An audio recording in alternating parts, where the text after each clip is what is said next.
ఆ తర్వాత నేను షన్నుతో కలిసి వీడియో సాంగ్స్ చేశాను. సితారా అనే video and oh Soane Soane song అనేది సూర్య గారిది.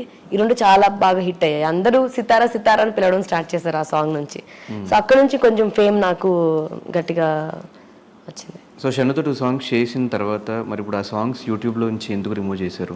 ఆదిత్య మ్యూజిక్ వాళ్ళకి అప్పట్లో ఆదిత్య మ్యూజిక్కి ఓకే సాంగ్స్ చేయడం. నేను కూడా ఇంకా చాలా సాంగ్స్ చేశా, చూసి చూడంగా నచ్చేసావి చాలా సాంగ్స్, అవన్నీ కూడా తీస్తారు. ఎందుకంటే ఆఫ్టర్ దట్ కాపీ రైట్స్ వల్ల they removed it. But audience అందరికి ఎందుకు షన్ను సాంగ్ రిమూవ్ చేశారన్న టాపిక్ ఎందుకు వచ్చింది ఆ టైం? అవునా ఏమో అందరికీ చెప్పేసేయండి, అది Aditya music copy rights issue వల్ల రిమూవ్ చేయాల్సి వచ్చింది. ఎందుకు వచ్చిందో కూడా చెప్తా. Because of your tattoo SJ అంటే అది షణ్ముఖ్ జశ్వంత్ అని కూడా ఒకటి విన్నా నేను. కాదు అది నా పర్సనల్ టాటూ, నా ఫస్ట్ రిలేషన్షిప్ గురించి. సో ఆ అబ్బాయి పేరు కూడా జేతోనే స్టార్ట్ అవుతుంది.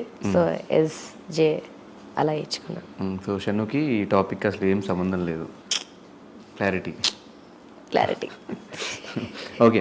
YouTuber Bigg Boss 5 season runner up Shanmukh Jaswanth గంజాయి కేసులో పట్టుబడిన సంగతి తెలిసిందే. షణ్ముఖ్ సోదరుడిపై వచ్చిన ఓ ఫిర్యాదు కారణంగా అతడు కూడా అరెస్ట్ అయ్యాడు. ఇక ఈ కేసులో బాధితురాలిగా ఉన్న మౌనిక సంచలన నిజాలు వెల్లడించింది. యూట్యూబ్లో అవకాశం ఇప్పిస్తానని షణ్ముఖ్ పెళ్లి పేరుతో లైంగికంగా వాడుకొని అతడి అన్న సంపత్ వినయ్ ఇద్దరూ తనను మోసం చేశారని చెప్పుకొచ్చింది మౌనిక. ఆమె వెల్లడించిన వివరాలు ఇలా ఉన్నాయి. విజయవాడకు చెందిన డాక్టర్ మౌనికకు 3 ఏళ్ల క్రితం షణ్ముఖ్ అన్న సంపత్తో పరిచయం అయింది. మౌనికను ప్రేమిస్తున్నానని పెళ్లి చేసుకుంటానని నమ్మించిన సంపత్ ఆమెని హోటల్స్ విల్లాలకు తీసుకెళ్లి లోబర్చుకున్నాడు. ఒకసారి అబార్షన్ కూడా చేయించాడు.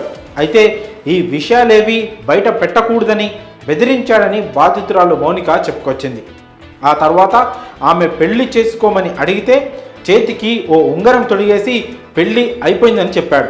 ఆ తర్వాత కుటుంబ సభ్యుల సమక్షంలోనే వీరి నిశ్చితార్థం జరిగింది. కానీ మౌనిక తల్లి క్యాన్సర్ బారిన పడడంతో ఆమె చికిత్స కారణంగా వీరి వివాహం పోస్ట్ పోన్ అవుతూ వస్తోంది. ఇక తాజాగా మౌనిక సంపత్తులు ఇద్దరూ పెళ్లి చేసుకోవాలని భావించి పెళ్లికి ముహూర్తం కూడా పెట్టుకున్నారు. వీరి వివాహానికి మరో 6 రోజుల సమయం మాత్రమే ఉంది. కానీ ఈలోపే సంపత్ మరో యువతిని పెళ్లి చేసుకున్నాడు. తాను మోసపోయానని తెలుసుకున్న మౌనిక నార్సింగి పోలీసులను ఆశ్రయించింది.